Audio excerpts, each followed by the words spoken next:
Bien-aimés dans le Seigneur, je vous salue au nom de l'incomparable grand maître Jésus-Christ, l'unique Seigneur qui donne la vie éternelle à ses serviteurs et ses servantes. Merci mes bien-aimés, vous qui êtes amoureux de la parole. Merci à tous les amoureux et les amoureuses de l'évangile de Christ.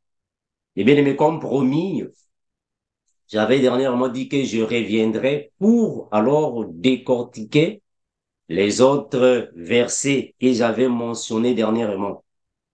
Donc, je suis venu, frère, pour décortiquer Apocalypse chapitre 14, le premier verset. La Bible dit que les 144 000 avaient le nom de l'agneau et le nom de son père sur leur front. On va décortiquer ce passage biblique afin que vous puissiez avoir notre façon de voir les Écritures. Que le Seigneur vous bénisse. Je salue ici en particulier le pasteur Binel Kinanga à partir de Pointe-Noire. Que le Seigneur le fortifie encore et toujours. Merci à tous mes frères du GEC et les sœurs. Que le Seigneur vous bénisse. Merci à toutes les personnes qui accompagnent, soit suivent nos vidéos et les partagent afin que le corps de Christ puisse être perfectionné. Mais bien, on va commencer. On va premièrement prier avant de commencer, mes frères. Prions au nom de Jésus. L'incomparable Seigneur, nous te remercions infiniment. Dieu Père, créateur de toutes choses, toi qui es le Seigneur Jésus-Christ, le seul et l'unique. Merci Seigneur Jésus de ce que tu nous as encore donné le jour d'aujourd'hui afin que je puisse venir ici, Père, montrer à ton peuple ta parole, afin que je puisse encore venir, Père éternel, exalter ton Saint-Nom au milieu de ton peuple. Oh béni garde, Père, augmente nos connaissances, Seigneur Jésus, car tu es le même hier, aujourd'hui, éternellement. Que le règne, la puissance, la gloire reviennent à toi seul, Jésus-Christ, l'agneau immolé. Amen. Mes bien-aimés, je suis venu ici pour parler du livre de l'Apocalypse, comme je suis en train de le dire ces derniers temps. Que le livre de l'Apocalypse, c'est un livre de vision. Le livre de l'Apocalypse, c'est un livre des songes. Donc, on doit savoir alors comment interpréter les songes par rapport à la parole. On doit savoir comment alors nous pouvons interpréter ce que le frère Jean est parti voir au ciel. Parce que nous croyons que tout ce que le frère Jean a vu dans le ciel, ce sont des choses qui n'existent pas dans sa totalité. Il y a des choses qui existent déjà, mais il y a des choses qui n'existent pas encore. Elles viendront dans la suite des temps. Alors, nous allons expliquer ici Apocalypse chapitre 14. Vraiment, je vous conseille, mes bien-aimés, d'avoir vos Bibles à la maison afin que vous puissiez suivre la manière dont nous marchons dans l'évangile. Suivez la manière que nous sommes ici en train de marcher, mes bien-aimés, afin que le Seigneur vous soit aussi favorable.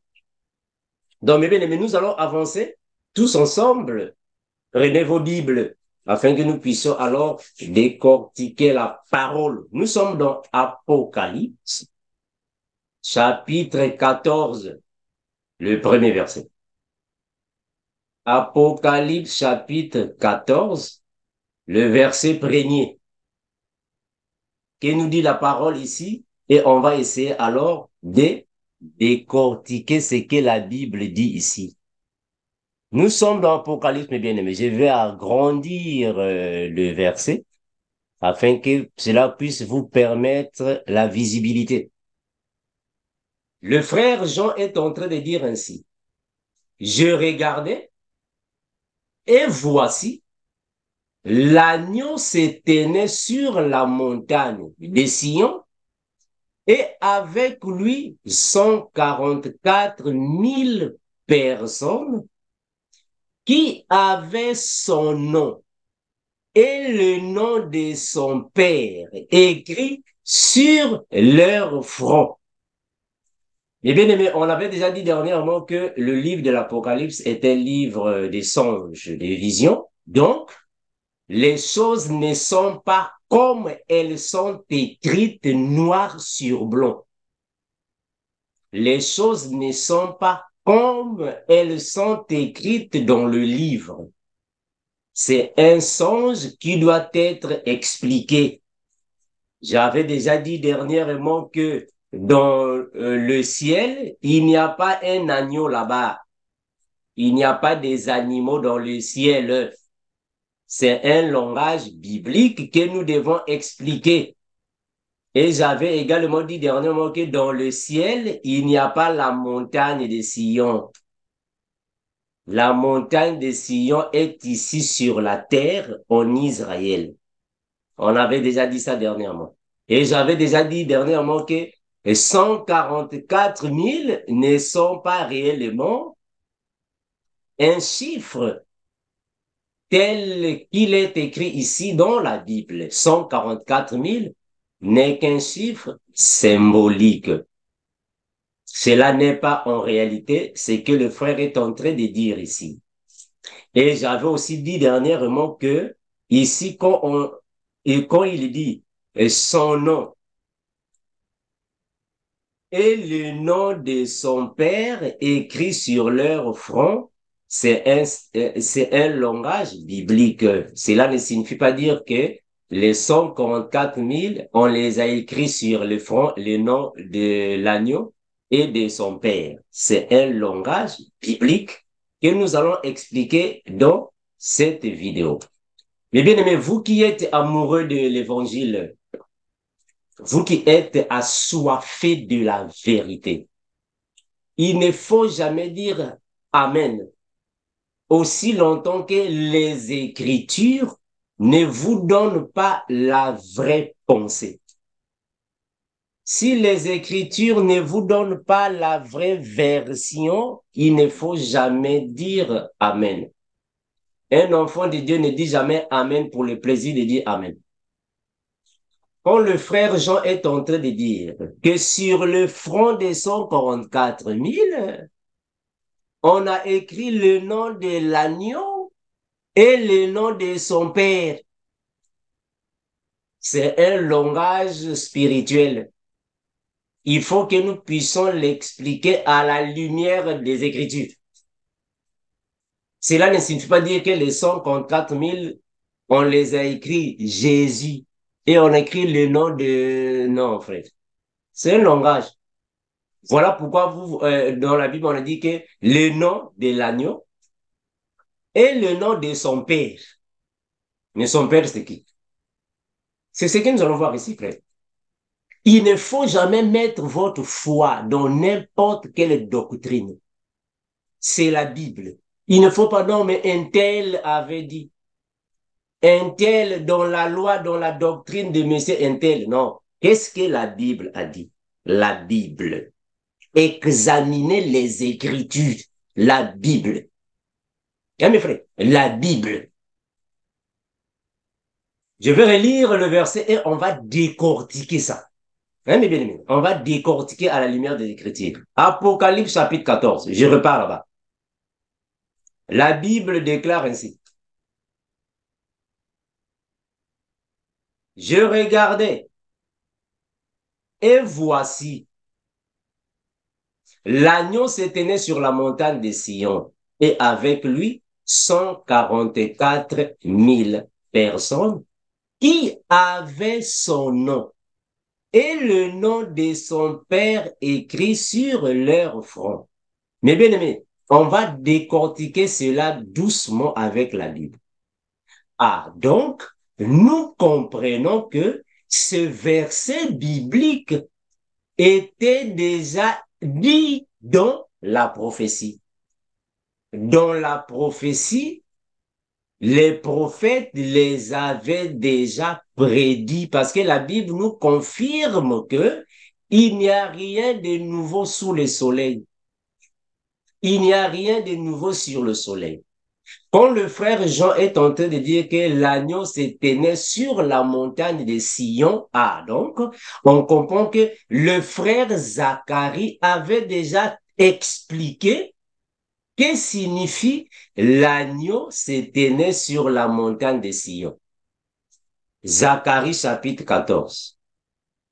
Nous sommes dans Zacharie, mes frères, ayez vos Bibles. Zacharie chapitre 14, que nous déclare ici la parole du Seigneur. On va dans Zacharie, chapitre 14. Je vais aller là-bas. Je prends Zacharie, chapitre 14, afin que nous puissions voir ce que la Bible est en train ici de nous dire. Zacharie, chapitre 14.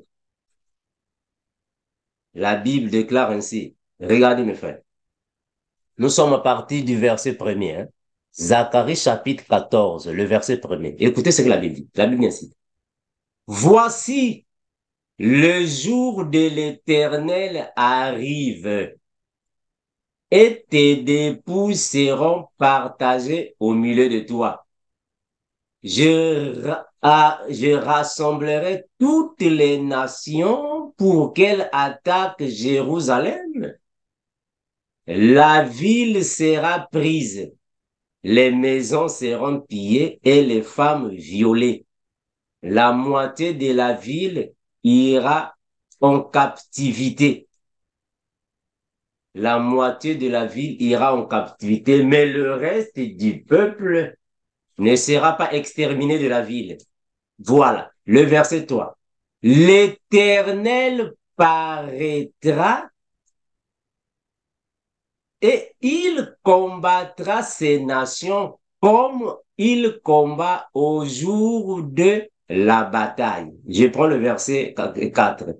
Ses pieds se poseront ce jour-là sur la montagne des Oliviers.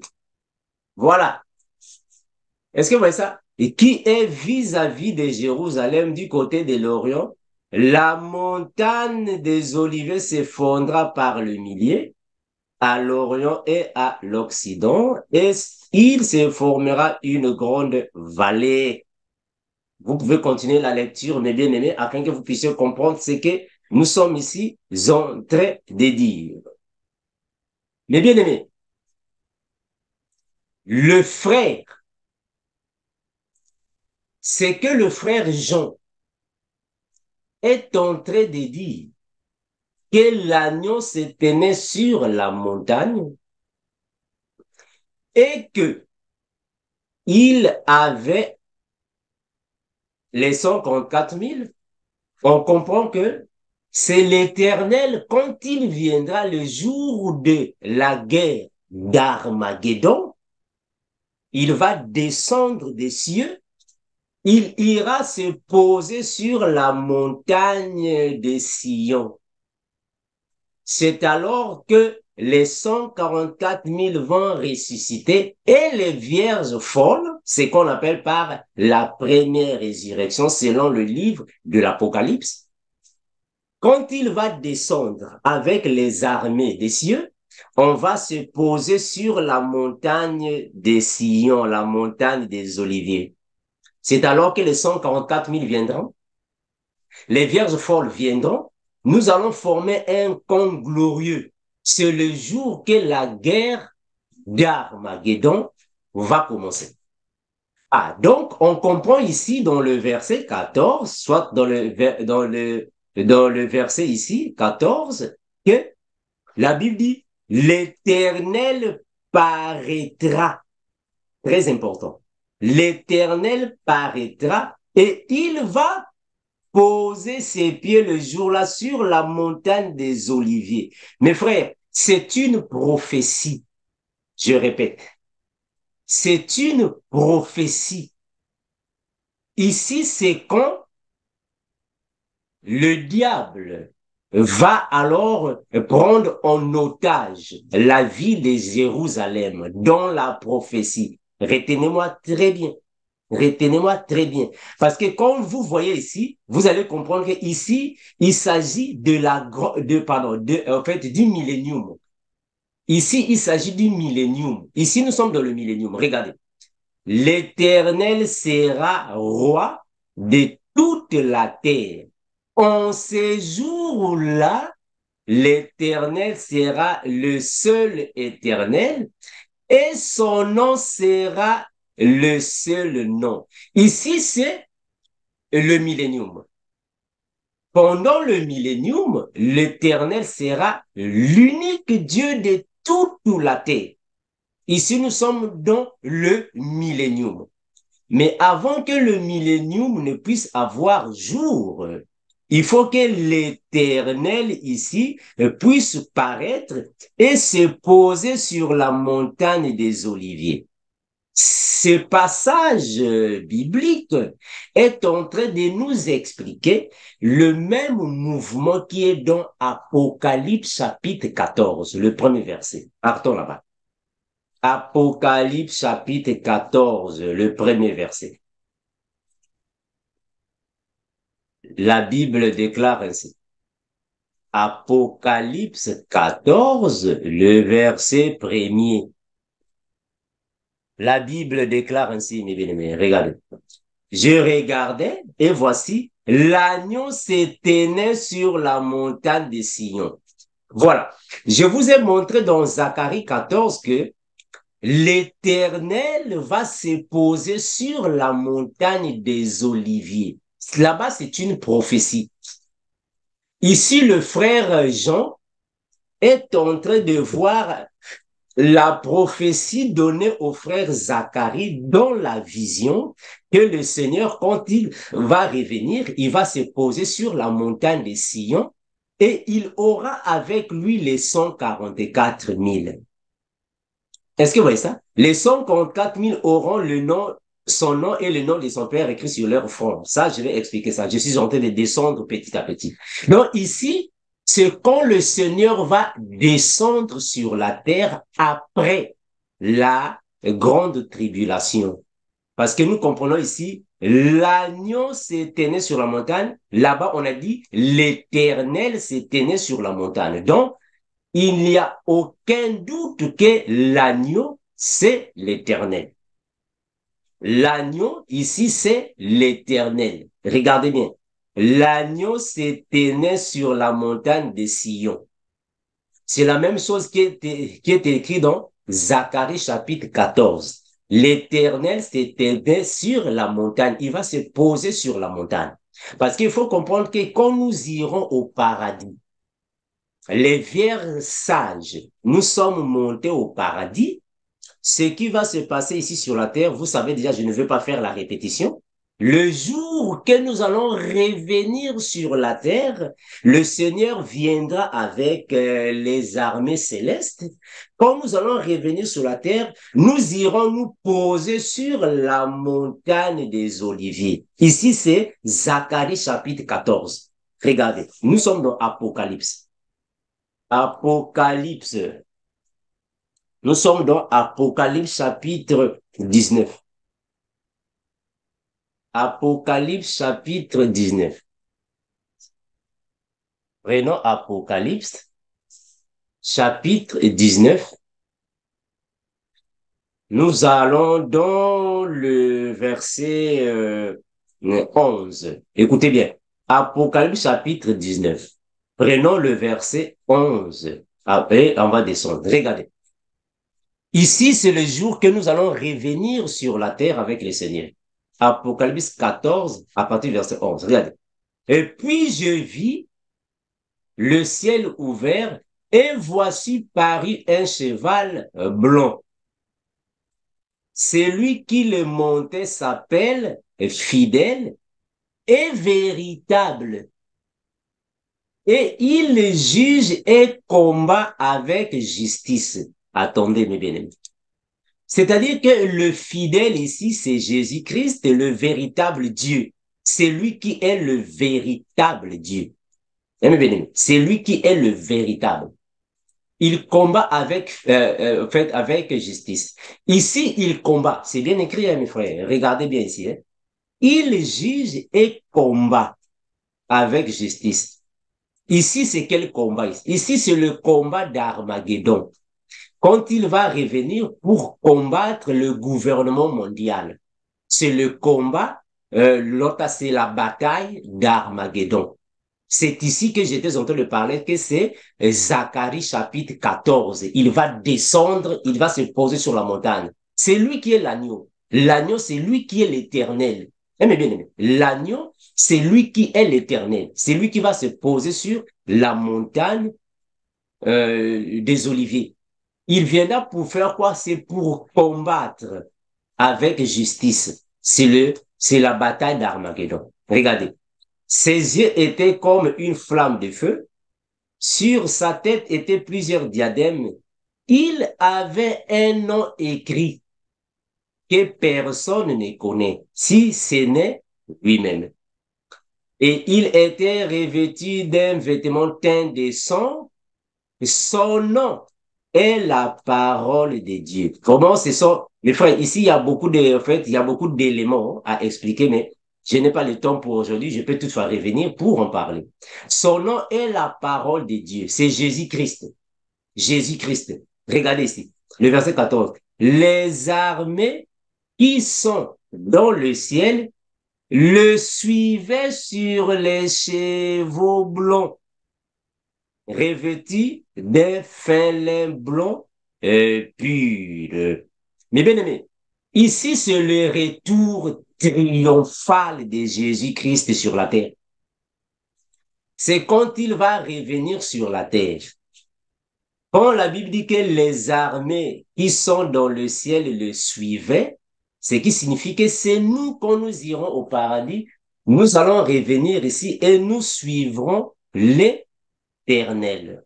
Donc ici, il nous parle des choses spirituelles, mais que nous allons accomplir ici sur la terre.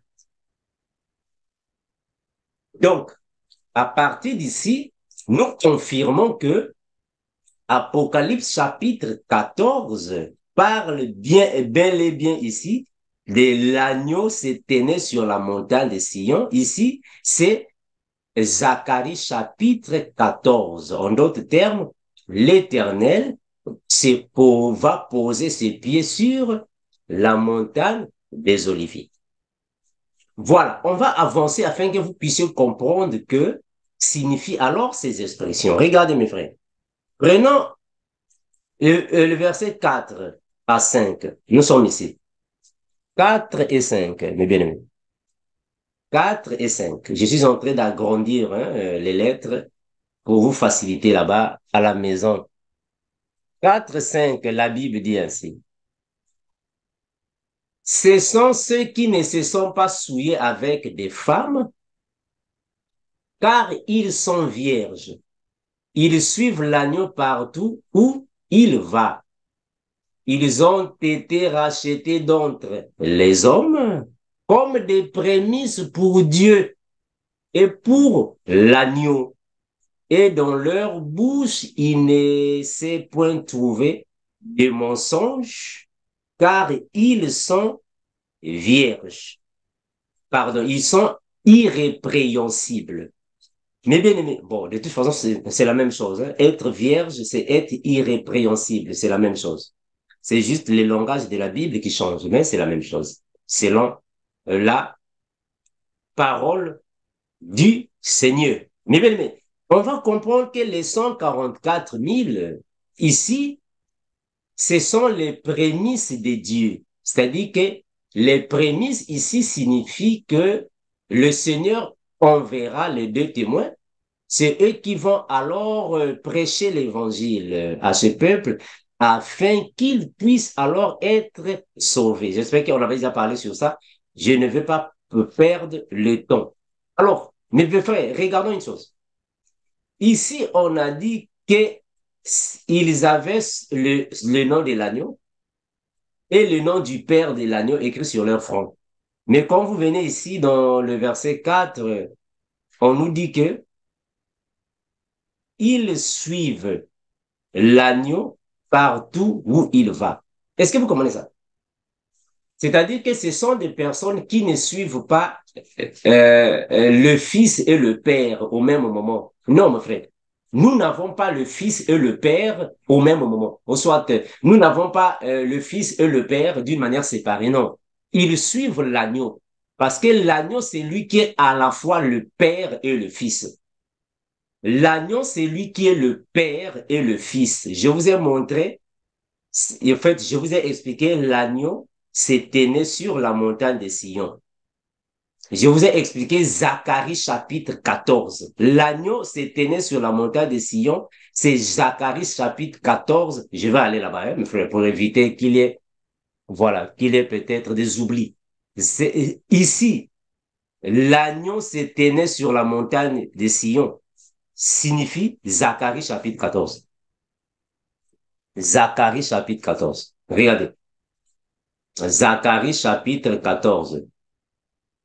Prenons le verset 3.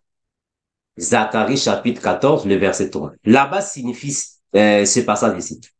Parce que la Bible n'est qu'une répétition. La Bible n'est qu'une répétition. Dans la Bible, on répète les éléments. Ça ici.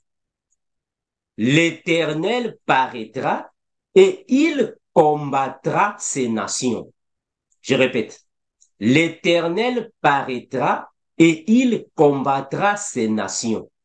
Le verset 14, ses pieds se poseront en séjour sur la montagne des Oliviers. Mes frères, ici, c'est une prophétie. Cette prophétie ici, que je suis en train de lire, Zacharie 14, 3 et 4, cela signifie tout simplement, Apocalypse. Je ne fais que répéter ça, mes frères. Je ne fais que répéter ce que je suis en train de dire. Je répète ça. Cela signifie Apocalypse chapitre 14. Donc, c'est Zacharie 14, c'est aussi Apocalypse 14. C'est la même chose. Ça y est ici.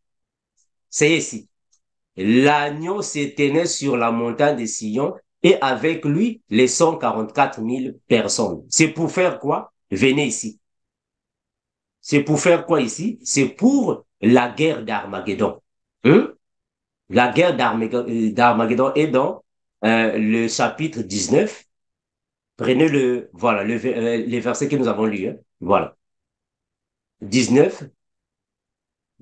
Il va se poser là-bas pour la guerre d'Armageddon. Je ne fais que répéter ça afin que vous puissiez voir ce que je suis en train de dire. Ça y est ici, le verset 11. Il va se poser là-bas pour le verset 11. Vous voyez? Et je vis le ciel ouvert et voici paris un cheval. Celui qui le monte s'appelle fidèle et véritable. Il juge et il combat avec justice.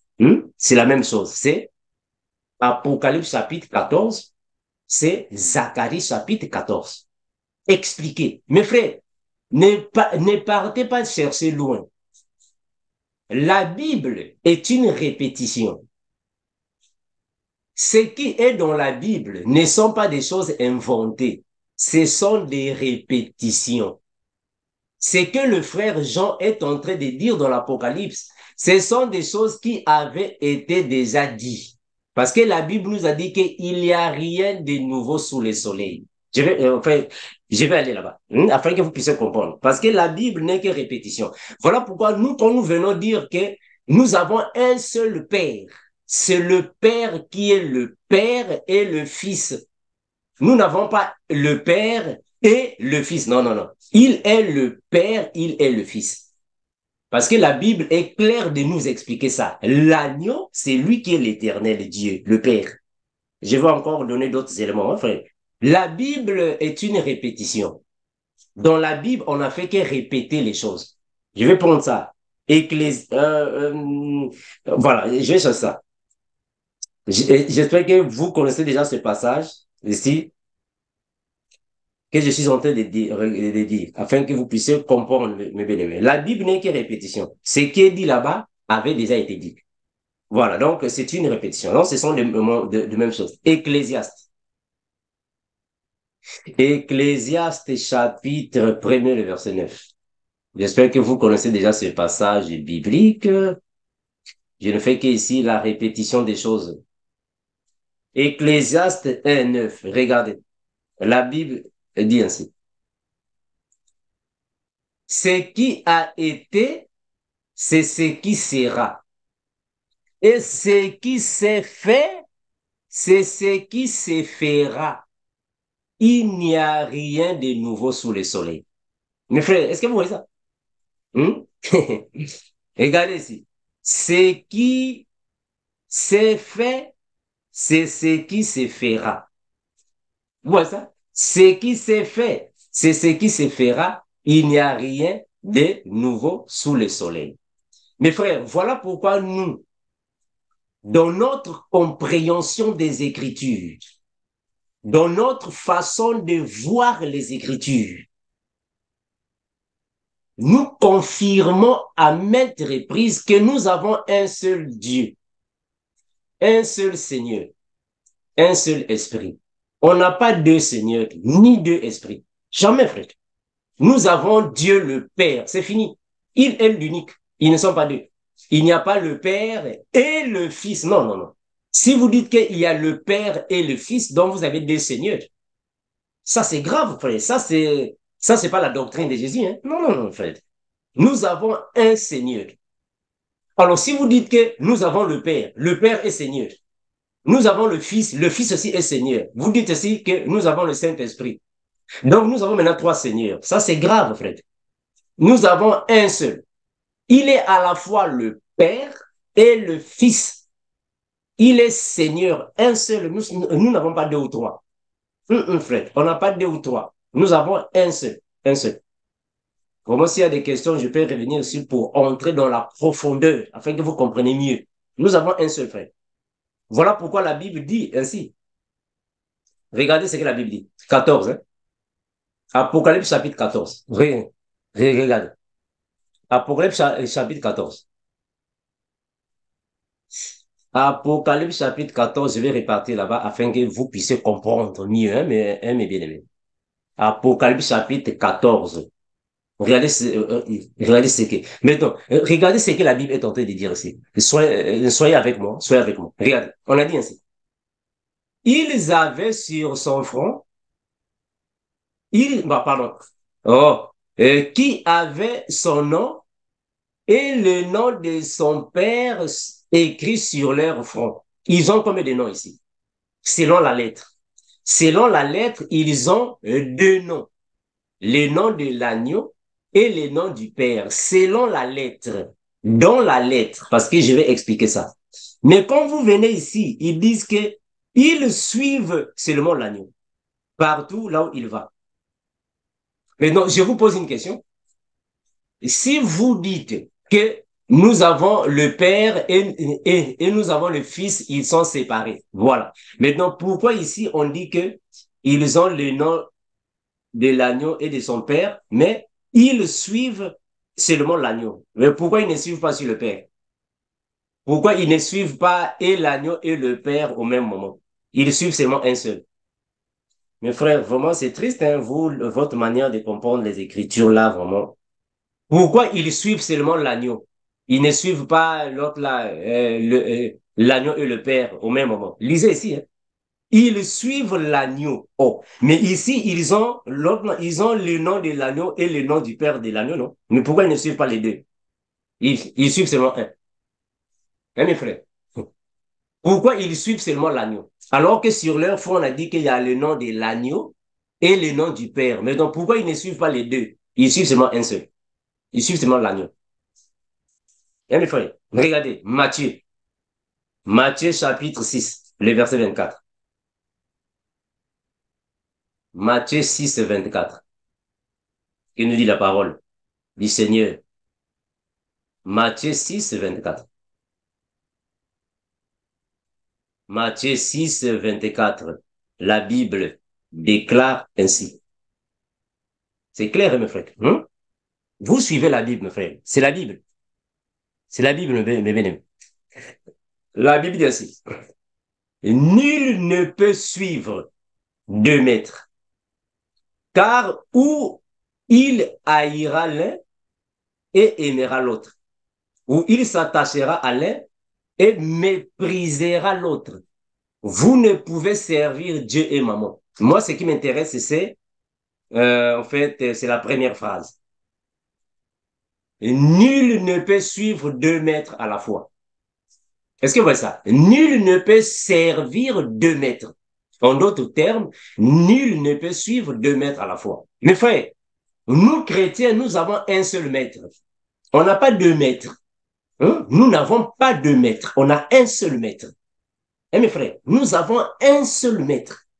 Et ça, c'est l'une des, fait, des raisons fondamentales de la saine doctrine, la doctrine de Christ. Nous avons un seul maître.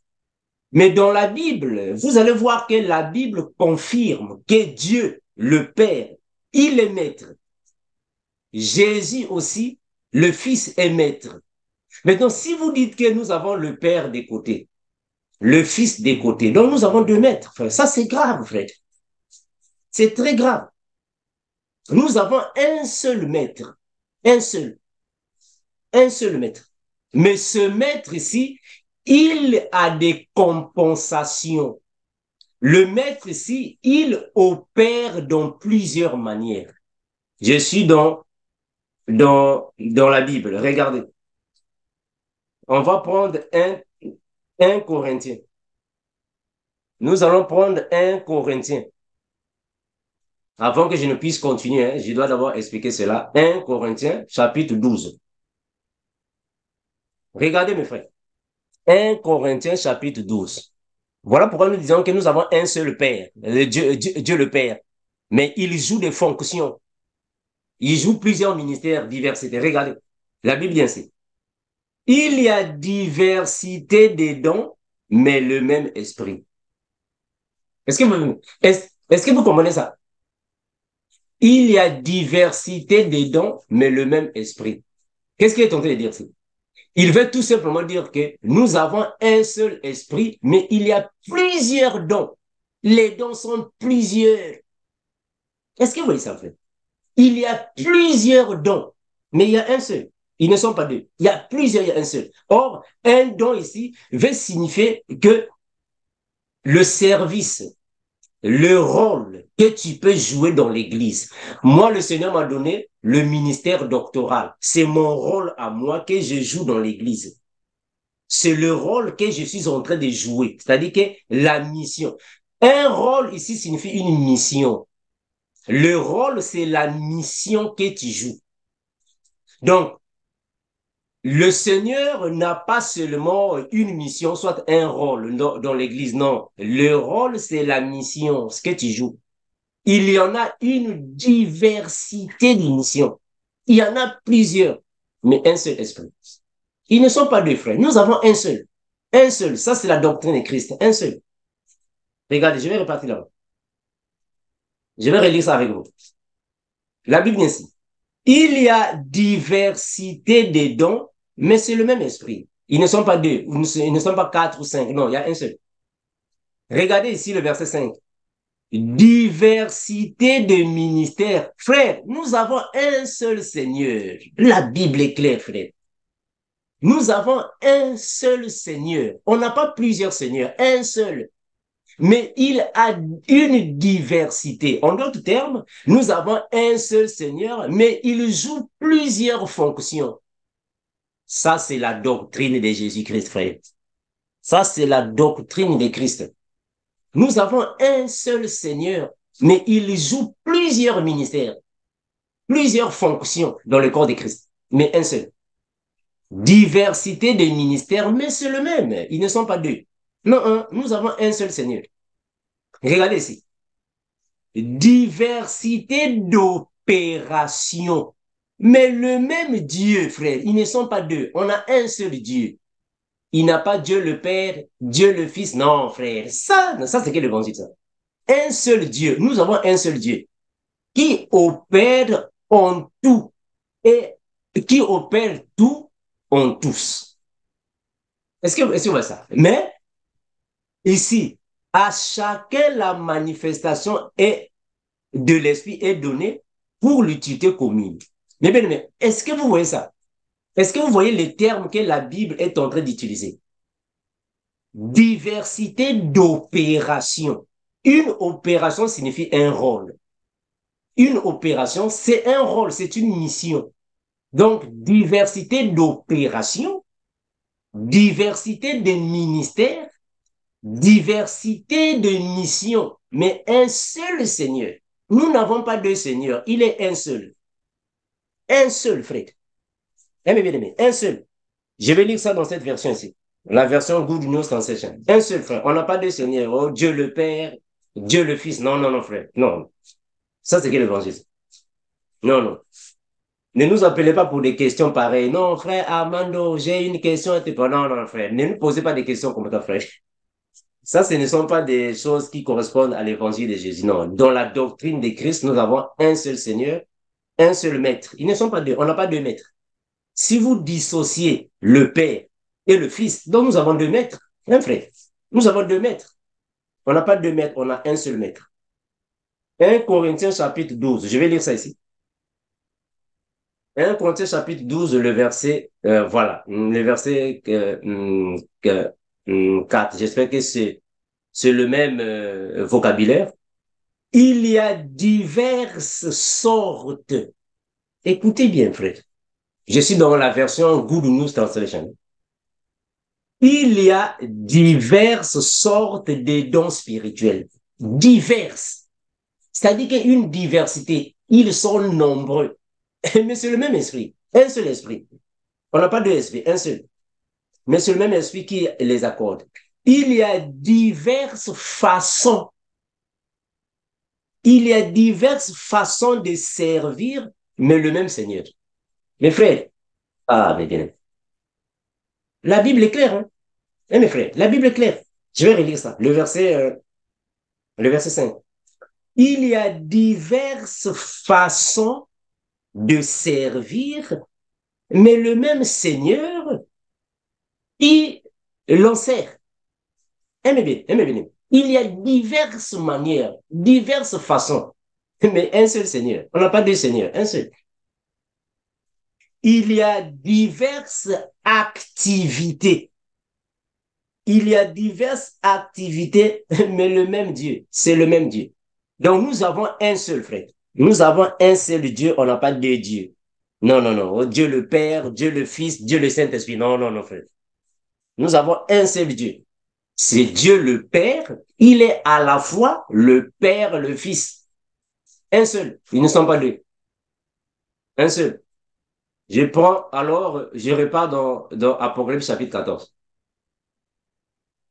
Apocalypse chapitre 14. Vraiment, si vous continuez de me poser les mêmes questions, je vais revenir si je ferai toute une vidéo. Je vais revenir, je vais faire une vidéo entière pour seulement en parler sur la divinité de Dieu le Père, le Fils, je vais en parler toute une vidéo.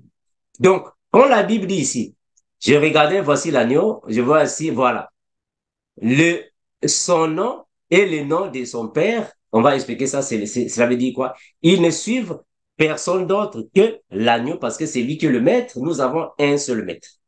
Mais je vais avancer avec vous afin que vous puissiez comprendre. Prenons Matthieu chapitre 16, hein, regardez. Matthieu 16, 24. Matthieu 16, 24. Matthieu 16, 24. Regardez ici. La Bible dit ainsi. Alors Jésus dit à ses disciples, si quelqu'un veut venir après moi, qu'il renonce à lui-même, qu'il se charge de sa croix et me suive. Si quelqu'un veut venir après moi, il est l'unique, frère. Il n'y a que lui que nous suivons parce que c'est lui qui est le maître. Nous avons un seul maître que nous pouvons suivre. On ne peut pas suivre deux maîtres. On a un seul maître. Alors, si vous me dites que frère Armando, il y a Dieu, il y a le Père et le Fils, mais finalement, on va suivre qui? On suit un seul maître. Il est l'unique. Il n'y a que lui. Si quelqu'un veut me suivre, pas si quelqu'un veut nous suivre. Non, nous suivons le Seigneur. Il me suive parce que c'est lui qui est le Seigneur. Donc, Les 144 000 suivent Jésus-Christ.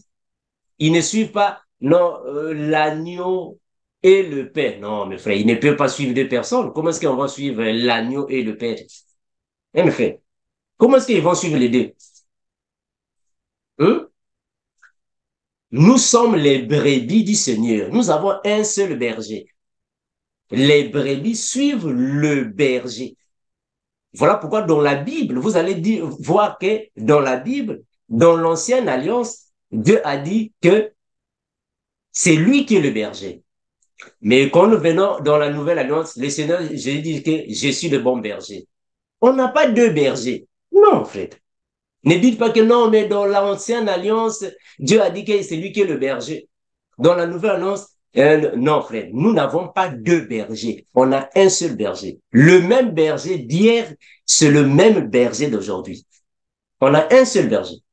Nous suivons un seul berger. Voilà, je vais évoluer mes bénévoles. On a un seul berger. Maintenant, que signifie les noms sont écrits sur leur front? Ça veut dire quoi? Les noms sont écrits sur leur front. Mes frères, nous sommes dans le livre de l'Apocalypse. L'Apocalypse ne signifie pas dire que ce que tu vois là-bas, c'est forcément ce qui est dans la réalité. Ce sont des choses abstraites. Je répète et je pèse bien le moment. Hein. Ce sont des choses abstraites, mais qui vont s'accomplir dans la suite des temps. Je vais prendre un passage, regardez. Je prends Apocalypse chapitre 22 comme exemple. Apocalypse chapitre 22.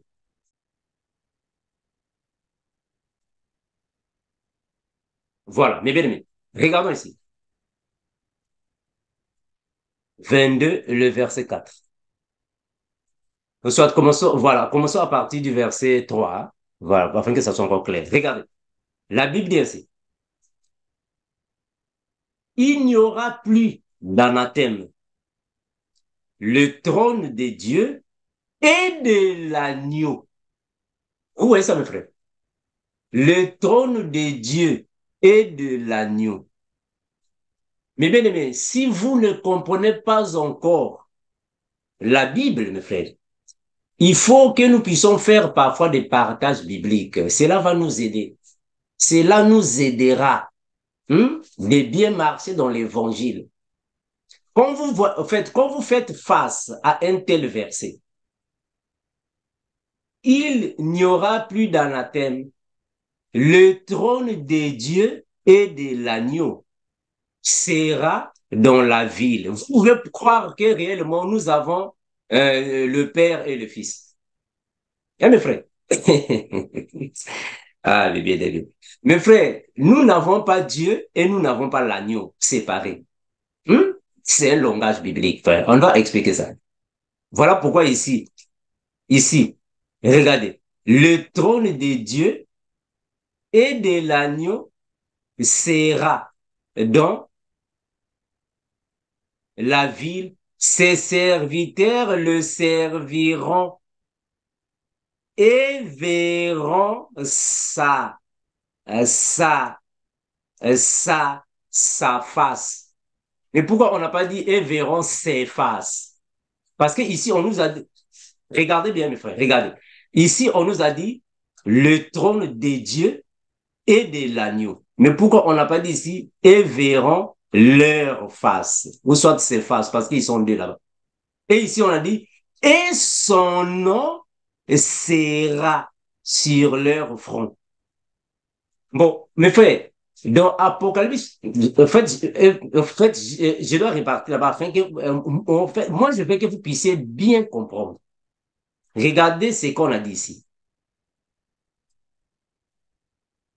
Ici, on a dit ici que son nom et le nom de son père écrit sur leur front. Ici, nous faisons face à deux noms. Il y a deux noms ici. Il y a deux noms. Le nom de l'agneau et le nom de son père écrit avec S à la fin sur leur front. Est-ce que vous voyez ça? Mais quand nous venons ici dans Apocalypse chapitre 22, voilà pourquoi dans la Bible, il faut marcher. Il faut marcher dans la Bible. Il ne faut pas rester stagné, il faut marcher.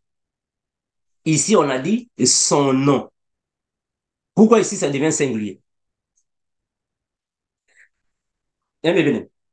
Pourquoi ça devient singulier alors qu'ici, on a dit le trône de Dieu et de l'agneau? Il y a deux noms. Maintenant, ici, on dit son nom. Son nom sera sur leur front. Pourquoi on n'a pas dit leur nom sera sur leur front? Bien aimé. Mais parce que nous comprenons que quand la Bible dit le trône de Dieu et de l'agneau, cela signifie un seul. Ils ne sont pas deux. Ils ne sont pas deux ici. Le Père, c'est lui-même qui est le Fils. Il y a un seul. Un frère, un seul, ils ne sont pas deux. Et la Bible continue. Parce que le Seigneur Dieu, le Seigneur Dieu, nous avons un seul Dieu, frère. On a un seul Père, il est le Père, il est le Fils. Alors, je vais évoluer. Mes frères, quand nous voyons comme ça, le nom sera écrit sur leur front, cela ne signifie pas dire qu'on va écrire leur nom sur le front. Non, frère. On ne va pas écrire leur nom sur le front. C'est un langage de la Bible. C'est un langage de la Bible. Cela ne signifie pas qu'on va écrire leur nom. Non. Écrire le nom sur le front signifie qu'ils seront scellés par le Saint-Esprit, du Saint-Esprit. Le nom sur le front, c'est le sceau de Dieu, le sceau spirituel. C'est le Saint-Esprit, le sceau de Dieu. Voyons Apocalypse chapitre 9. Regardez. Apocalypse chapitre 9, le verset 4.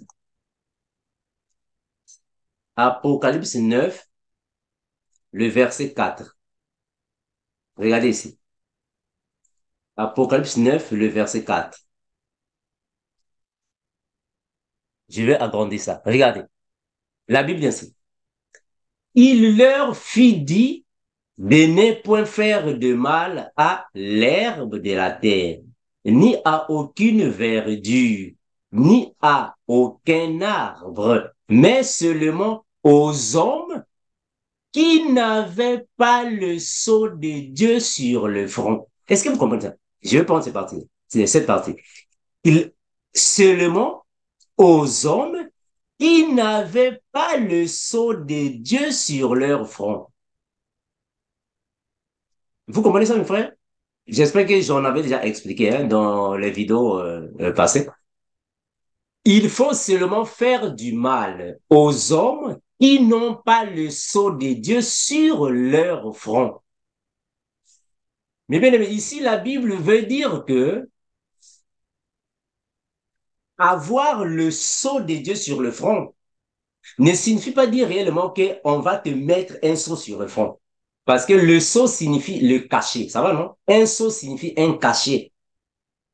Donc, nous avons le sceau de Dieu en nous. Le sceau, c'est le Saint-Esprit. Le sceau, c'est le Saint-Esprit. Celui qui a le nom écrit sur le front, c'est celui qui a reçu le Saint-Esprit. C'est ça le sceau. Maintenant, ceux qui n'ont pas le sceau sur le front, ce sont ceux qui n'ont pas le Saint-Esprit, c'est-à-dire que les personnes animales qui n'ont pas le Saint-Esprit, ils n'ont pas le sceau sur le front. Avoir le sceau sur le front, c'est être l'image de Christ. Voilà pourquoi l'apôtre Paul dira, ce n'est plus moi qui vis, mais c'est Christ qui vit en moi. Est-ce que vous voyez? Donc, quand tu vois le frère Paul, tu vois Christ dans Paul. Voilà pourquoi les apôtres, quand ils sont partis, au fait, dans Antioche, quand on a vu les apôtres, on a dit, ces gens-là sont des chrétiens. Pourquoi on les appelait des chrétiens? Mais parce qu'ils avaient le sceau de Dieu en eux. Puisqu'ils ont le sceau de Dieu en eux, ils sont chrétiens. Un chrétien signifie celui qui marche comme Christ. Maintenant, selon la parole, un chrétien, c'est celui qui a le nom de Jésus écrit sur le front. Donc on comprend que quand on te voit, on voit l'image de Christ en toi. Voilà pourquoi le frère Pierre, quand il était en train de suivre Jésus derrière, quand on transportait le Seigneur, quand on emmenait le Seigneur, le frère Pierre suivait Jésus derrière. Mais quand les gens ont vu Pierre, ils ont dit, ah, non, on dit, toi aussi, tu étais parmi ces gens-là. Ils ont dit non. Toi, tu fais partie. Toi, tu étais parmi ces gens. Mais comment est-ce que ces personnes-là ont su que Pierre était en fait avec le Christ, avec Jésus? Comment est-ce qu'ils ont su que Pierre aussi marchait avec Jésus? Mais parce qu'ils ont vu le nom de Jésus sur le front de Pierre. Ah, c'est vrai. C'est-à-dire qu'ils ont vu, quand ils ont vu Pierre, automatiquement, ils ont vu les mêmes caractéristiques de Jésus sur Pierre. Ils ont vu le même comportement de Jésus sur Pierre. Ils ont vu la physionomie de Jésus sur Pierre. Ah, non, non, toi aussi tu étais avec eux. Ah, voilà.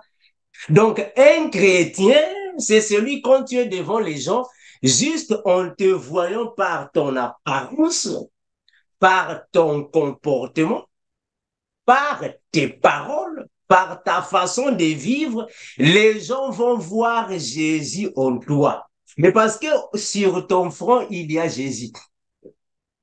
Ah, mais bien aimé. Il y a Jésus sur ton front. Regardez, je vais prendre Galates. Galates chapitre 6, le verset 17. Galates chapitre 6, le verset 17. Regardez. C'est ça qu'on appelle qu'ils ont le nom de Jésus et de son Père sur le front. C'est-à-dire qu'ils sont scellés par du Saint-Esprit. Galates, prenons Galates. Galates 6, 17. Regardez. La Bible est comme ça. Galates 6, 17. Regardez ça, frère. Galates chapitre 6, le verset 17. Écoutez ce que le frère Paul dit. Il dit ainsi, que personne désormais ne me fasse de la peine, car je porte sur mon corps les marques de Jésus. Ah, la parole. Donc, le frère Paul est en train de confirmer qu'il porte sur lui les marques de Jésus. Ah, donc, en d'autres termes, le frère Paul avait été marqué par le Saint-Esprit. Est-ce que vous voyez ça, mon frère? Donc, il porte sur son corps les marques de Jésus. Mes frères, c'est un langage. Avoir sur le corps les marques de Jésus, cela ne signifie pas dire que quand tu vas voir le frère Paul, tu vas commencer à voir lui aussi, et voilà, on a vu, non, frère. C'est un langage. Il veut tout simplement dire que quand tu me vois, ce n'est plus moi que tu vois Christ en moi. Donc, ce n'est plus moi qui vis, mais c'est Christ qui vit en moi. Voilà pourquoi le frère Paul dira à son fils Timothée, Timothée, il faut que tu sois un modèle en parole, un modèle en parole, en conduite. Voilà. Donc, quand les gens vont te voir, ce n'est plus moi qui vis, mais c'est Christ qu'ils verront en moi. Voilà pourquoi ils ont les noms écrits. En d'autres termes, ils ont été scellés par le Saint-Esprit. Ah, bien aimé. Regardez, Apocalypse chapitre 7. Apocalypse chapitre 7, le verset 2. Venons ici. Apocalypse chapitre 7. On va prendre le verset 2. Nous sommes en train d'expliquer ce que signifie avoir le nom sur le front. Apocalypse 7, le verset 2 et 3. Regardez. Apocalypse 7, 2 et 3. La Bible déclare ainsi. Je vais agrandir ça.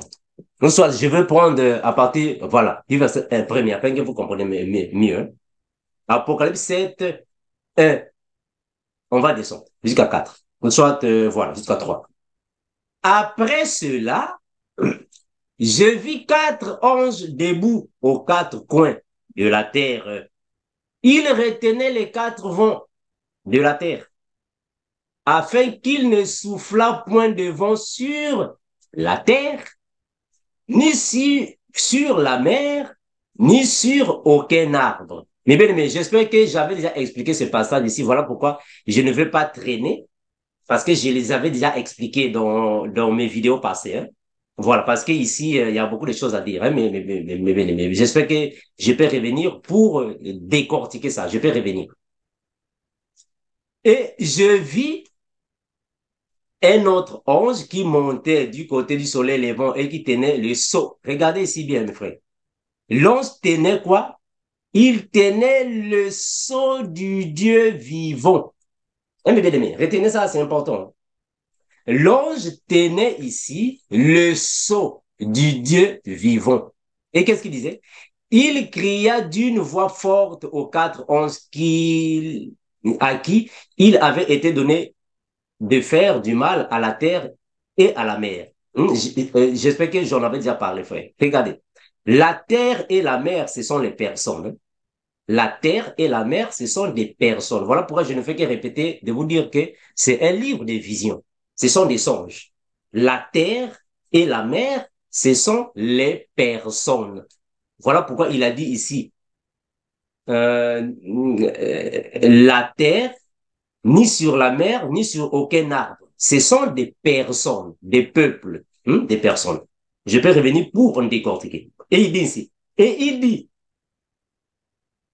ne faites point de mal à la terre, ni à la mer, ni aux arbres, jusqu'à ce que nous ayons marqué du sceau le front des serviteurs de notre Dieu. Ah, mes bien-aimés. Regardez, c'est ici. Jusqu'à ce que nous ayons marqué du sceau le front des serviteurs de notre Dieu. Mes frères, marquer du sceau le front des serviteurs signifie qu'on doit les écrire sur le front, selon la lettre, soit dans la lettre.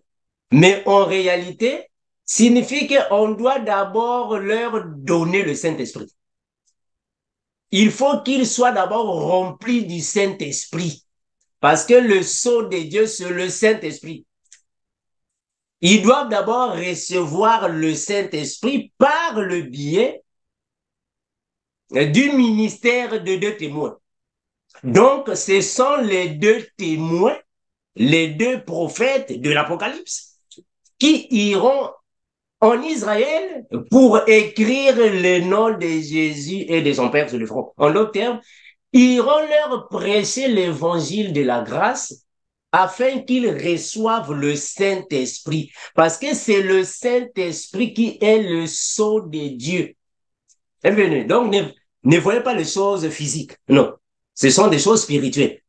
Recevoir le sceau de Dieu, c'est écrire le nom de Dieu sur ton front. En d'autres termes, te donner l'évangile de la grâce, te prêcher l'évangile de Christ afin que tu reçoives le Saint-Esprit. Ça, c'est le sceau de Dieu. On va évoluer, mes bien-aimés, afin que vous puissiez comprendre ce que nous sommes en train de dire. Prenons Jérémie, regardez. Jérémie chapitre 31. Jérémie chapitre 31, le verset 33. Nous sommes en train d'expliquer ici qu'est-ce que signifie écrire le nom sur le front des 144 000 signifie quoi? Jérémie chapitre 31. Prenons le verset 33. Regardez. 31, le verset 33. Je vais souligner ça afin que vous puissiez voir clairement. Et je vais agrandir le verset. J'ai agrandi le verset afin qu'à la maison, vous ne puissiez pas avoir des difficultés à voir l'autre là. Oh non, frère Armando, moi je suis déjà devenu vieux. Moi je suis déjà devenu vieille et donc j'ai des problèmes de vision. Ah ok, ça va. Puisque vous avez des problèmes de vision, je vais agrandir alors les versets. La Bible déclare ainsi. Mais voici, je ferai avec la maison d'Israël après ces jours-là, dit l'Éternel, je mettrai ma loi au-dedans d'eux. Je l'écrirai dans leur cœur et je serai leur Dieu et ils seront mon peuple. Je vais vraiment ici highlight. Je vais souligner ici. Voilà. Je l'écrirai dans leur cœur. Est-ce que vous voyez ça, frère? Donc, le Seigneur est en train de confirmer que les jours viennent, il va écrire dans le cœur de son peuple sa loi. Mais bien aimé, écrire ici ne signifie pas dire qu'il viendra ouvrir les cœurs de personnes et prendre un stylo pour commencer à écrire la loi. Non, frère. Hein? C'est un langage biblique. Hein? C'est un langage biblique, mes bien aimés. Il faut bien comprendre la Bible, frère. Il faut bien comprendre la Bible. Regardez, mes frères. Ce qu'il est en train de dire ici dans ce passage ici, frère. Il va faire une alliance avec la maison d'Israël. Et il va écrire dans le cœur sa loi. Frère, j'ai déjà dit ici que, bien aimé, ici, je venais déjà de dire que la Bible est une répétition. La Bible est une répétition. Ce qui est dit dans la Bible avait déjà été dit dans la Bible. Quand le Seigneur dit qu'il fera une alliance avec la maison, on a dit la maison d'Israël. On n'a pas dit la maison du Cameroun. Non. On n'a pas dit là-bas, oh non, la maison du Vietnam. Non, frère. On a dit la maison d'Israël. Mais donc, qui fait partie de la maison d'Israël? On parle des choses spirituelles. On parle des choses spirituelles avec la maison d'Israël, frère. Donc, il fera une alliance. Voilà pourquoi nous continuerons de dire à nos bien-aimés que le Seigneur est en train de parler des choses spirituelles, frère. Alors, la Bible, puisqu'elle se répète, frère, mes bien-aimés, c'est très important. Hein? La Bible se répète. Ce qu'il est en train de dire là-bas, ce n'est pas qu'il viendra écrire. Il a bien dit là-bas. Je l'écrirai dans leur cœur. Donc Dieu va écrire dans le cœur de ses enfants. Mais cela signifie quoi? Est-ce que Dieu viendra avec un crayon, avec un stylo, il va commencer à ouvrir les cœurs et il va commencer à écrire ainsi.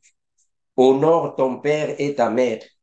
Tu aimeras ton Dieu de tout ton cœur et de toute ton âme. Il va commencer à écrire ça sur le cœur.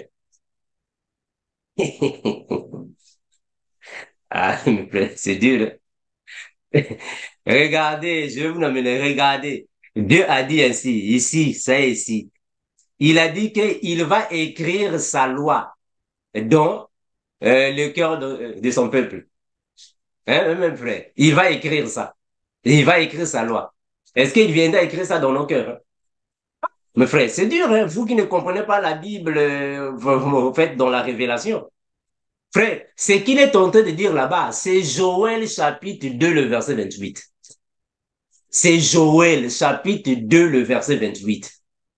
Mais bien, on va aller regarder. C'est Joël, frère. La Bible est une répétition. La Bible est une répétition. C'est Joël. C'est qui dit ici? C'est Joël. Regardez. Joël. Partons dans Joël. La Bible, c'est la répétition, frère. N'inventons pas les choses. La Bible, c'est la répétition des choses. Joël. Regardez, on va prendre Joël. Chapitre 2. Le verset, on va commencer à partir du verset 20. Prenons Joël chapitre 2, regardez. C'est qui dit ici? Ici, 28. Joël 2, 28. La Bible, c'est la répétition, mes frères. Je vais descendre jusqu'ici. Voilà.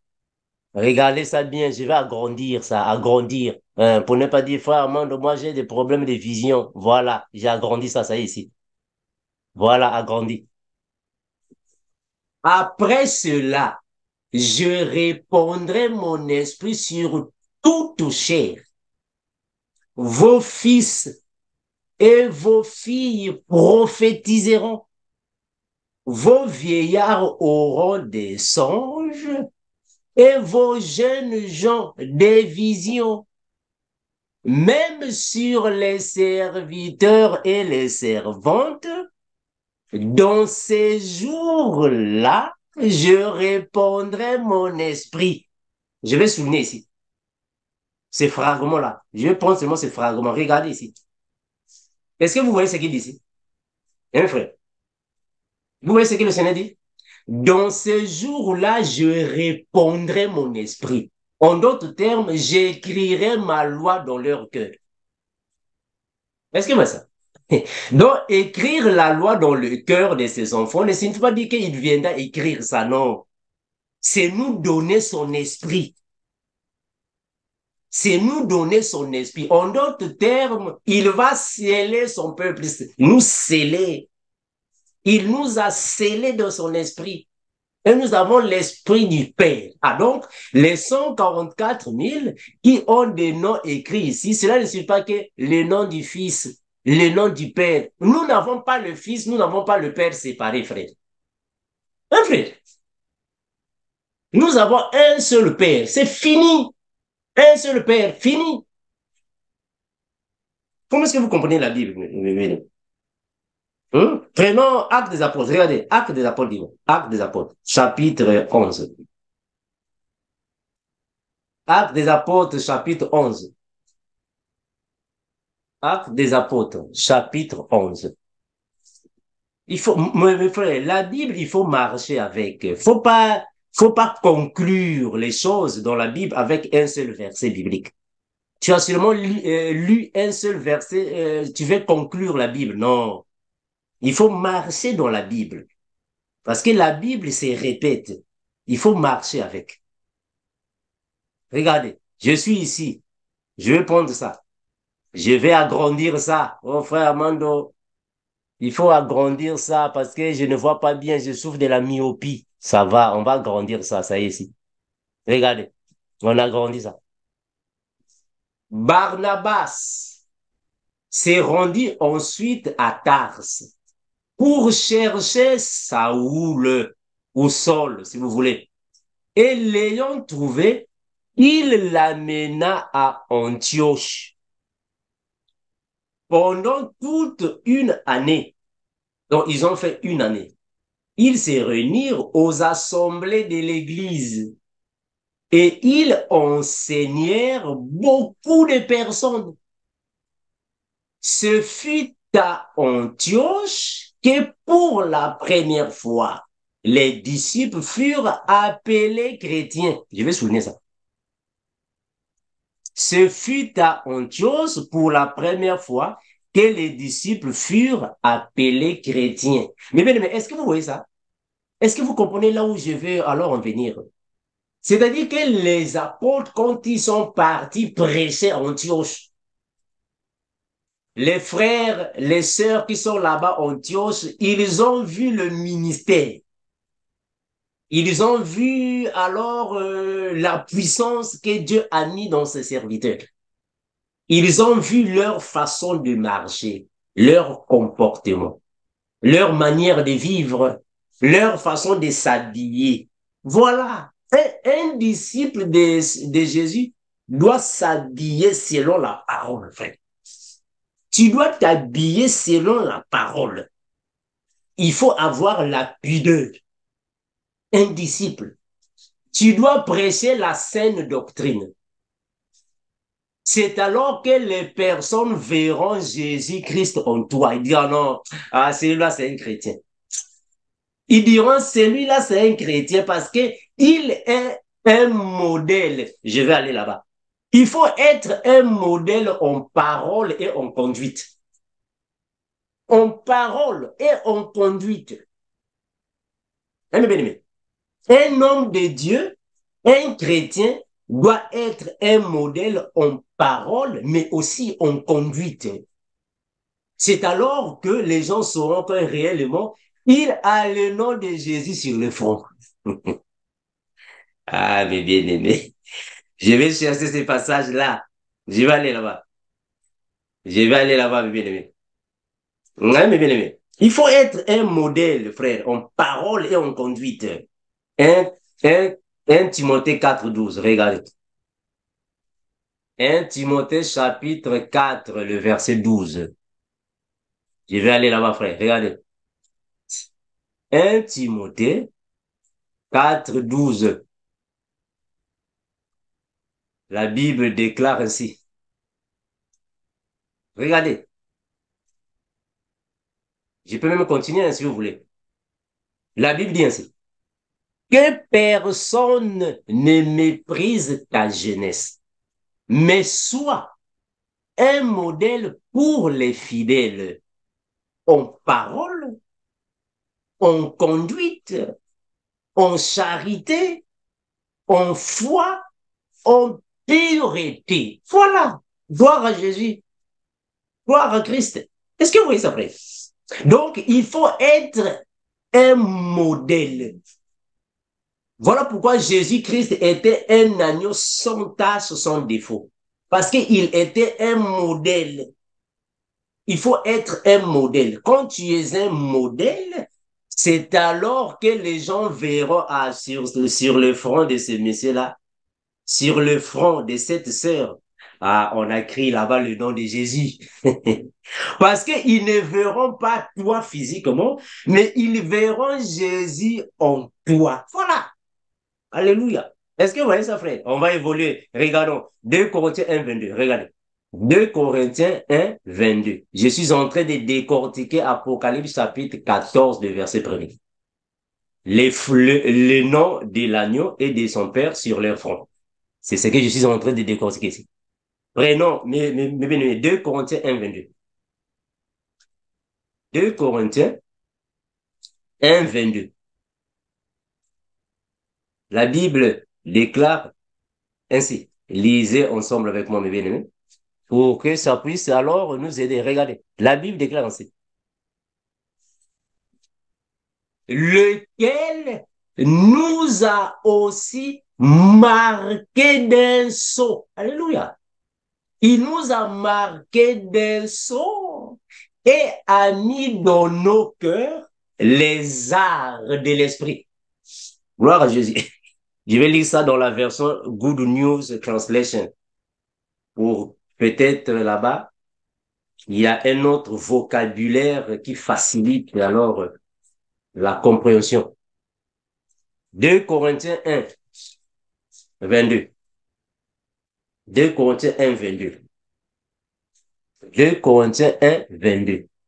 La Bible déclare ainsi, mes bien-aimés. Je lis ça ici, dans Good News Translation. 2 Corinthiens 1, 22. La Bible dit ainsi. Il nous a marqué à son nom. Alléluia. C'est clair. Est-ce que vous voyez ça? C'est clair. Il nous a marqué en son nom. Regardez. Il nous a marqué à son nom et il a répandu dans nos cœurs le Saint-Esprit et comme garantie des biens qu'il nous réserve. Alléluia. Mais est-ce que vous voyez qu'ici, la compréhension est encore claire? Donc, nous comprenons que dans Apocalypse chapitre 14, le verset premier, marquer le nom de Christ ici signifie recevoir le Saint-Esprit. Est-ce que vous voyez ça? C'est recevoir le Saint-Esprit. Je vais relire ça. Regardez. Je vais relire. 2 Corinthiens 1, 22. Il nous a marqué à son nom. En d'autres termes, il nous a marqué du sceau. Marqué du sceau, c'est-à-dire que marqué au nom de Christ en son nom. Pourquoi? Et il a répandu dans nos cœurs le Saint-Esprit. En d'autres termes, Joël chapitre 2, le verset 28. C'est clair. Et comme une garantie des biens qu'il nous réserve. Est-ce que vous voyez ça? Donc, ici, dans Apocalypse, on va répartir là-bas. Apocalypse chapitre 14. Hein, mes bien-aimés? Donc, ici, dans Apocalypse chapitre 14, le premier verset ici, regardez bien, je vais agrandir, mes bien-aimés. Le premier verset ici, quand il dit, je regardais et voici l'agneau s'éteignait sur la montagne de Sion. L'agneau ici, on a déjà expliqué, c'est que c'est Zacharie chapitre 14. L'agneau s'éteignait sur la montagne de Sion. C'est Zacharie chapitre 14, quand il va revenir avec les saints pour la guerre d'Armageddon. Et avec lui, les 144 000 personnes qui avaient son nom et les noms de son père écrits sur leur front signifie tout simplement que ce sont les personnes qui vont recevoir l'évangile de la grâce par le deux témoins, par le deux prophètes. Ils vont recevoir l'évangile et ils vont recevoir le Seigneur Jésus. Ils vont changer de comportement et le Seigneur va marquer du sceau. En d'autres termes, le Seigneur va leur baptiser du Saint-Esprit. Donc, être marqué du sceau signifie être baptisé du Saint-Esprit. Ils vont avoir le baptême du Saint-Esprit parce que le sceau de Dieu ici, c'est le Saint-Esprit. Est-ce que vous voyez ça? Le sceau de Dieu ici, c'est le Saint-Esprit. Éphésiens chapitre 1er, regarde. Éphésiens chapitre 1er. Éphésiens chapitre 1er. Nous allons prendre le verset 13 et 14. 13 et 14. Nous sommes ici. On va agrandir le passage afin que vous puissiez voir clairement. Que dit la Bible? La Bible déclare ainsi. En lui, vous aussi, après avoir entendu la parole de la vérité, l'évangile de votre salut, en lui vous avez cru et vous avez été scellés du Saint-Esprit. Gloire à Jésus, qui avait été promis, lequel est un gage de notre héritage pour la rédemption de ce que Dieu s'est acquis à la louange de sa gloire. Alléluia. Je vais souligner ici, vous avez été scellés du Saint-Esprit qui avait été promis. Gloire à Jésus. Est-ce que vous voyez ça? Or, être scellé du Saint-Esprit, c'est recevoir le sceau de Dieu. Donc, celui qui a le sceau de Dieu, il est scellé du Saint-Esprit. Or, celui qui est scellé du Saint-Esprit, il a le nom du Fils sur le front et le Père. Mais les deux signifient un seul Dieu. Ils ne sont pas deux. Il y a un seul là. Mais frère, est-ce que vous voyez ça? Donc, quand le frère Jean, dans l'Apocalypse, est en train de dire que les 144 000 a des noms sur leur front, le nom de l'agneau et le nom du Père de l'agneau, ne voyez pas qu'il y a le Fils et le Père. Non, frère. Nous ne voyons pas les choses de cette manière. Cela signifie tout simplement qu'ils ont reçu le Saint-Esprit. Ils avaient été scellés du Saint-Esprit. Ils ont reçu le sceau du Saint-Esprit et ils marchent en conformité à la parole qui leur avait été prêchée et ils sont devenus des chrétiens. C'est-à-dire qu'ils sont maintenant des images qui ressemblent à Christ. Et le frère Paul dira dans la parole, si quelqu'un est en Christ, il est une nouvelle créature. En d'autres termes, si quelqu'un est en Christ, il a reçu le nom sur le front. Eh bien, est-ce que vous voyez comment est-ce que nous comprenons l'évangile, frère? Est-ce que vous voyez comment est-ce que nous comprenons l'évangile? Donc, ils ont reçu le sceau. On va lire, frère. Nous sommes dans Éphésiens 4, 20. Regardez. Éphésiens chapitre 4, le verset 20. Éphésiens chapitre 4, le verset 20. Regardez, prenons le verset 20. Éphésiens 4, 20. Afin que cela soit, prenons 30. Voilà, prenons 30 ici. Je vais agrandir ça. Éphésiens 4, 30. Éphésiens 4, 30. Regardez, la Bible dit ainsi. N'attristez pas le Saint-Esprit de Dieu, par lequel vous avez été scellés pour le jour de la rédemption. Eh bien, est-ce que vous comprenez ça? Par lequel vous avez été scellés. Mais qu'est-ce qu'il veut dire par là? Par lequel vous avez été scellés. Ça veut dire quoi? Je prends Google News Translation. Éphésiens 4, 30. Éphésiens 4, 30. Qu'est-ce que cela veut dire? Vous avez été scellés par le Saint-Esprit. Éphésiens 4, 30. Éphésiens 4, 30. La Bible déclare ainsi. N'attristez pas le Saint-Esprit que Dieu vous a accordé. Il vous a accordé. Il est la garantie que le jour viendra où Dieu vous délivrera complètement du mal. Est-ce que vous... Donc, le Saint-Esprit, c'est quelque chose qui, en fait, le sceau. Le sceau, c'est la garantie que Dieu nous donne pour la réception du Saint-Esprit. Donc, nous avons été scellés. En d'autres termes, il a mis un sceau en nous.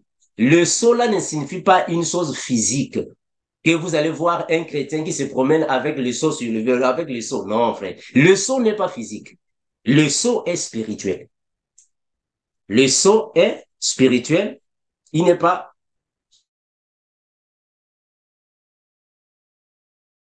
Est-ce que vous voyez ça, mes bien-aimés? Alors, nous allons avancer pour terminer. Nous allons avancer, mes bien-aimés, pour terminer. Je vais prendre Matthieu chapitre 26. Regardez. Matthieu 26. Matthieu 26. Afin que nous puissions comprendre ce que je suis ici en train de dire. Matthieu 26, partant dans 69 et 70. Matthieu 26, 69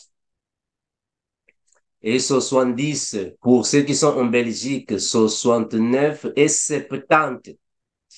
On va lire ce que la Bible déclare là-bas. 69 et 70. Nous sommes ici. Oh, non, non, non, ça. Non, mais attendez que je puisse.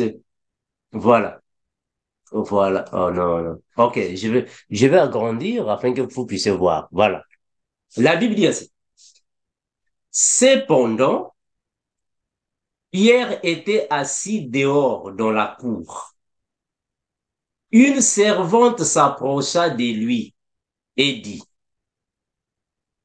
toi aussi tu étais avec Jésus le Galiléen. Mais il le nia devant tous, disant, je ne sais ce que tu veux dire. Mais bien, voilà pourquoi j'étais en train ici de dire que, comment est-ce qu'ils ont su que Pierre était avec Jésus? C'est par rapport à la conduite, l'habillement, la physionomie, la façon d'être, la façon de réagir et d'agir, la façon de se promener. Donc, ils ont vu Jésus en lui.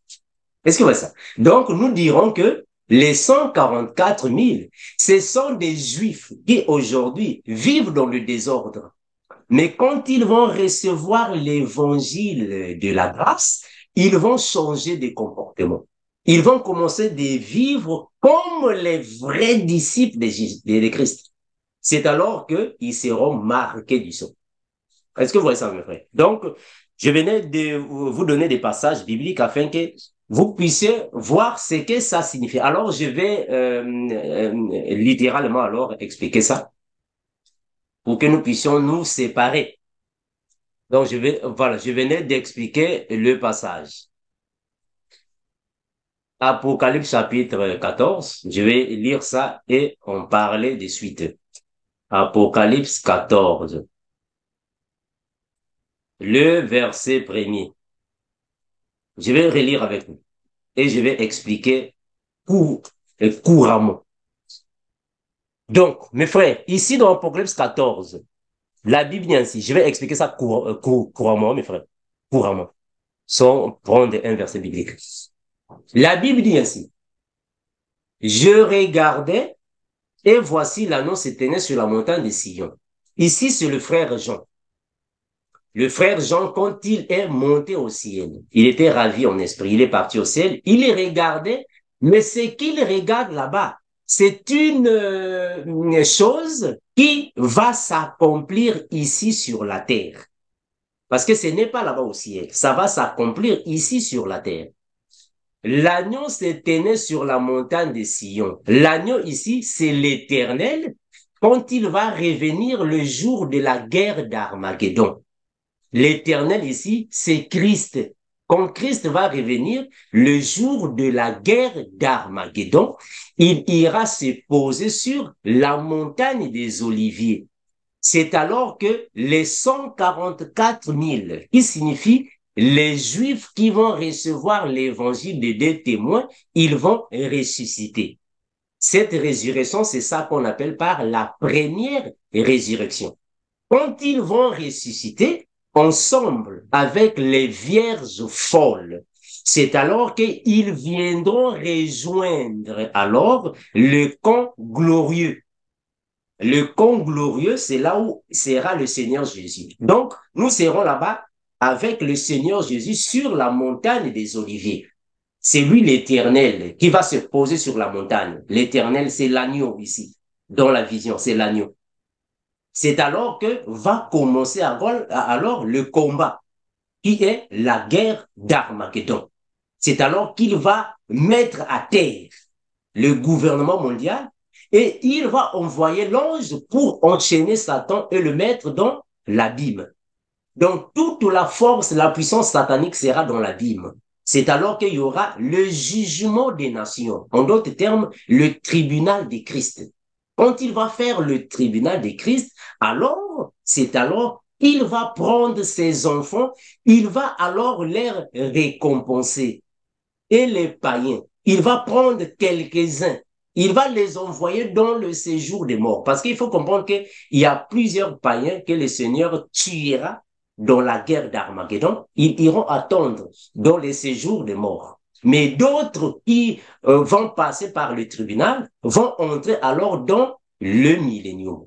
Parce que dans le millénium, avant d'y être, il faut d'abord passer par le tribunal de Christ, avant d'être dans le millénium. C'est alors que nous allons commencer avec le millénium. Maintenant, ceux qui ont les noms écrits sur le front, ça c'est dans la vision. En réalité, ce sont les 144 000 qui ont reçu l'évangile et ont été marqués du sceau. Pas seulement eux. Est-ce que vous voyez ça? Marqués du sceau, ils vont recevoir. Parce que les vierges folles ne vont pas être marquées du sceau parce qu'ils ont déjà le Saint-Esprit. Est-ce que vous voyez ça? C'est-à-dire que les vierges sages ont déjà le Saint-Esprit, ils vont monter au paradis. Mais ceux qui vont rester sur la terre, qui vont traverser la grande tribulation, mais qui vont garder alors leur lampe allumée, qui vont avoir plus d'huile dans leur lampe, c'est-à-dire qui vont se repentir, ceux qui vont témoigner Jésus, ils vont abandonner le mal, ils seront tués, décapités à cause de la marque de la bête, qui seront décapités pour le témoignage qu'ils auront rendu. Alors, les vierges folles ne seront plus marquées du sceau parce qu'ils ont déjà le sceau. Ils ont déjà le Saint-Esprit, mais le Saint-Esprit était attristé. Ils vont maintenant demander pardon, ils vont se repentir pour réactiver alors cet amour avec le Saint-Esprit. Donc, ils ont déjà le Saint-Esprit. Mais ceux qui vont recevoir les sceaux, ce sont les Juifs, les 144 000. C'est eux qui vont recevoir les sceaux. Voilà pourquoi dans la Bible, dans la lettre, on nous dit qu'ils ont des noms. Le nom du Fils et le nom, en fait, le nom de l'agneau et de son Père. Cela signifie qu'ils ont le Saint-Esprit. Mais bien aimés, nous avons un seul maître. Il n'y a pas deux maîtres à suivre là-bas. Il y a un seul Seigneur. Il n'y a pas deux seigneurs à suivre. Un seul. Un seul berger. Il n'y a pas deux bergers. Donc, ils vont suivre Jésus, Christ, c'est lui qui est notre Dieu sauveur. Merci mes bien-aimés. S'il y a encore des questions, je vais revenir pour continuer avec cette série que je suis en train alors de décortiquer le livre de l'Apocalypse, verset après verset, afin que nous puissions comprendre. Que le Seigneur Jésus-Christ, l'incomparable, l'unique Dieu créateur de toutes choses, soit avec vous d'éternité en éternité. Bye.